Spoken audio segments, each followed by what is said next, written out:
সকালবেলা যদি এই তিনটা সূরা পড়ে ফু দেন, এটাকে আরবিতে বলে কুল আস-সালাসা, কারণ এই তিনটা সূরা শুরুতেই কুল আছে না নাই?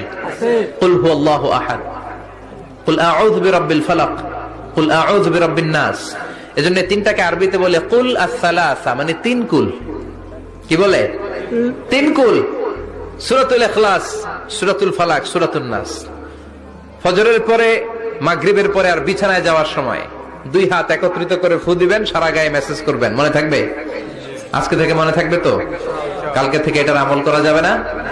আবার মা এসে বলতেন, আমার যদি স্বাস্থ্য খারাপ লাগতো, নবীর কাছে দোয়া চাইতে যাইতাম, বলতাম নবী স্বাস্থ্যটা খারাপ, কি করব? বিশ্বনবী বলতেন, তুমিও সূরাতুল ইখলাস, সূরাতুল ফালাক, সূরাতুল নাস পড়ে হাতের মধ্যে ফু দিয়ে সারা দেহে মালিশ করে দাও।